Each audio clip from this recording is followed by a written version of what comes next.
Eu sou a professora Helena, de língua portuguesa. Eu sou morena, com os cabelos castanhos, cacheados, um pouco abaixo da altura dos ombros. Sou de estatura mediana. Estou usando hoje uma blusa amarela e atrás de mim nós temos uma parede verde lisa. Que tal você vir comigo para aprender mais um pouquinho sobre a nossa língua portuguesa? Vamos?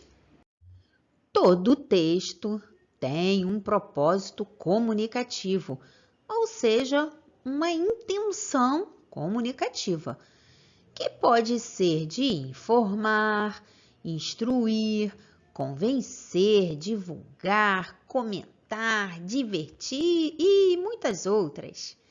E para atingir esse objetivo, o autor escolhe o gênero textual que melhor se adequa às suas expectativas. Na aula de hoje, nós estudaremos a estrutura e o propósito comunicativo de dois gêneros textuais: a propaganda institucional e o cartaz informativo. Tanto a propaganda institucional quanto o cartaz informativo apresentam semelhanças e são elas que podem levar você a confundir um gênero com o outro. Vamos às semelhanças. Ambos se utilizam de linguagem verbal e linguagem não verbal na construção dos sentidos. Os dois gêneros intentam propagar algo ou alguém. Eles são expostos em locais de grande circulação. Sua veiculação pode se dar por meio impresso, pelo rádio, pela TV ou até mesmo pela internet. E todos os dois têm uma grande preocupação com a estética, mas essa estética, ela também está a serviço do alcance do propósito comunicativo do texto. A propaganda institucional e o cartaz informativo são textos multimodais. Mas o que são textos multimodais? Textos multimodais são aqueles que utilizam duas ou mais modalidades de formas linguísticas. Ou seja, neles nós encontramos a presença do texto não verbal e do texto verbal. Esses textos geram um universo visualmente chamativo e atrativo. Porque esses gêneros que nós estamos estudando, eles têm a intenção, como nós vimos, de divulgar algo ou alguém. Então, eles precisam chamar bastante a atenção dos seus leitores. Como nós acabamos de falar, a propaganda institucional e o cartaz informativo são textos multimodais. Ou seja, são textos que misturam a linguagem verbal e a linguagem não verbal. Dessa forma, esses gêneros costumam ter imagens. Além das imagens, eles também se utilizam de recursos que auxiliam na transmissão da mensagem comunicativa, como, por exemplo, letras em tamanhos diferentes, letras em fontes diferentes, cada palavra escrita com um design diferenciado, assim como as letras também. Tudo isso é utilizado para auxiliar na transmissão da mensagem comunicativa. Não se preocupe, porque nos exemplos nós veremos todos esses itens. Agora, nós vamos falar especificamente sobre a propaganda institucional. Qual é o propósito comunicativo dela? O propósito é a divulgação de ideias, de pessoas, de produtos. Ou seja, a propaganda tem como propósito comunicativo divulgar uma mensagem buscando influenciar opiniões ou obter a adesão para uma ideia ou doutrina. E o que significa obter adesão? É conseguir que pessoas passem a comungar, a dividir, a concordar com aquela mesma ideia ou com aquela mesma doutrina. Vamos a um exemplo para nós observarmos de forma mais concreta tudo o que foi visto até agora?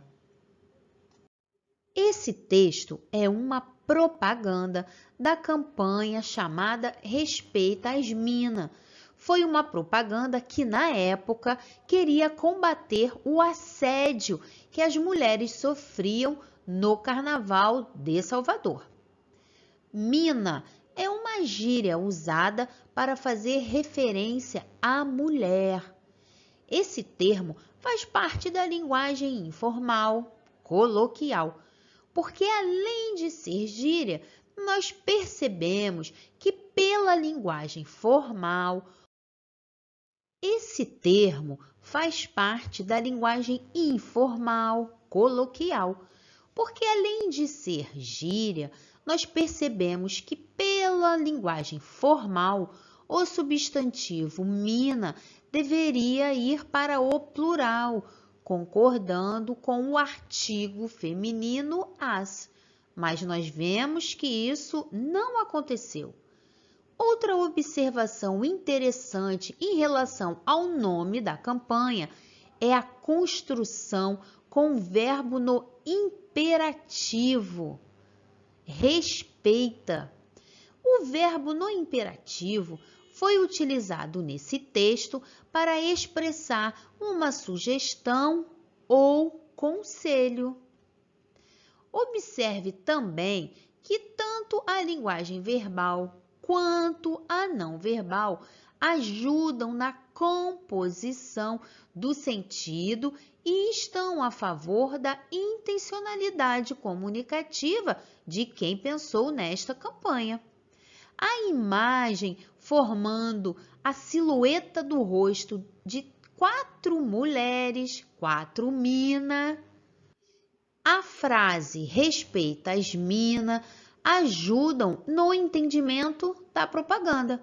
Nós temos então o elemento não verbal, sendo a imagem, e nós temos o elemento verbal com o nome da campanha, Respeita as Minas.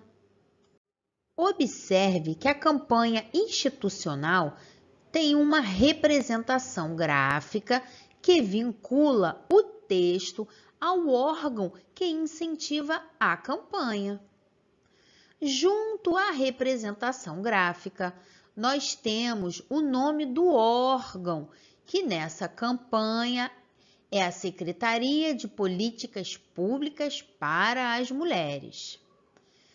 Temos ainda a informação sobre a qual esfera pertence aquele órgão, se é da esfera municipal, estadual ou federal.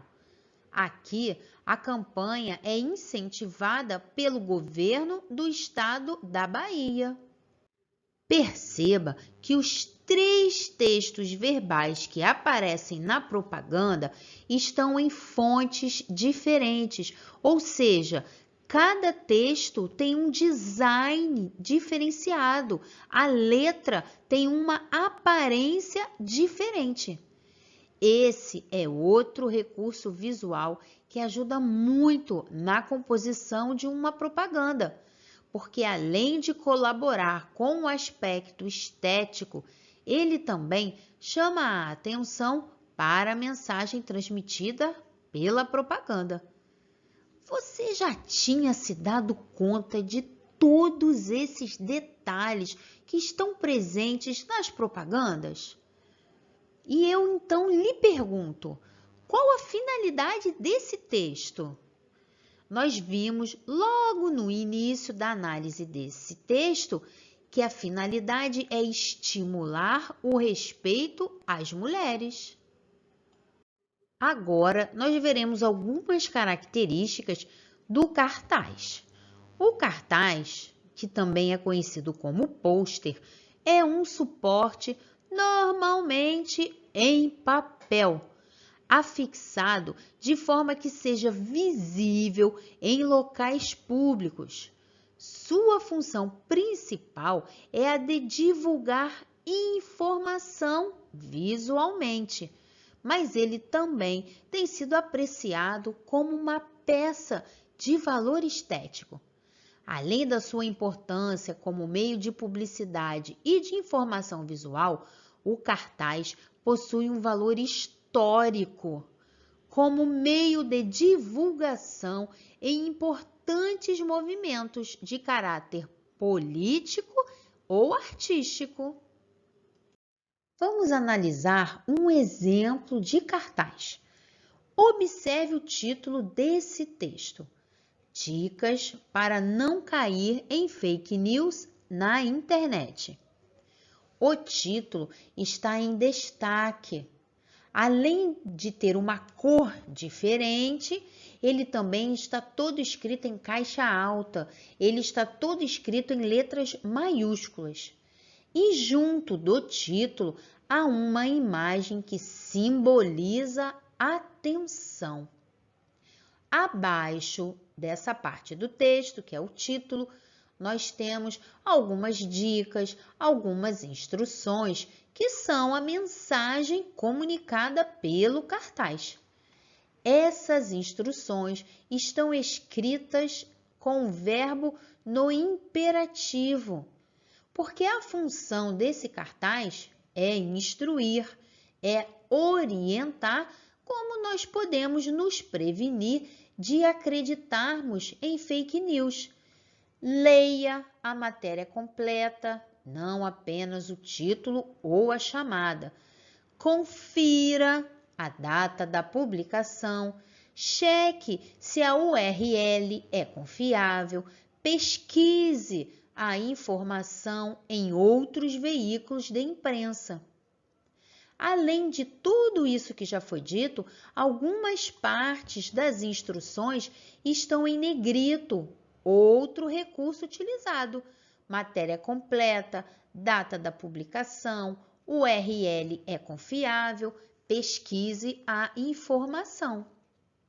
E no finalzinho do cartaz, lá embaixo, nós temos uma mensagem que reforça o perigo que as fake news representam.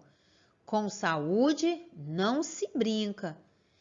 Esse cartaz foi produzido por alguém a pedido do Ministério da Saúde. Agora eu lhe pergunto, qual o propósito desse cartaz?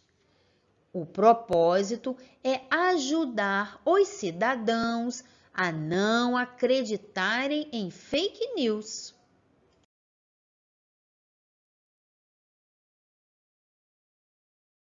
Antes de encerrarmos nosso encontro, vamos revisar os conteúdos abordados hoje.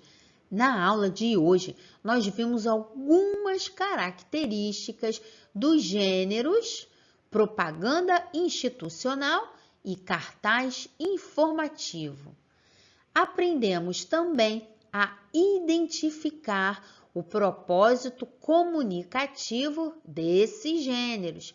Vimos que os cartazes e as propagandas combinam elementos verbais e não verbais no texto, ou seja, mesclam a linguagem verbal e a linguagem não verbal. Ah, agora é com você! Leia o texto ao lado e diga qual o seu propósito comunicativo. A nossa aula termina aqui e eu espero que ela tenha sido bem produtiva para você. Muito obrigada por ter ficado comigo até aqui e vejo você no próximo encontro. Tchau!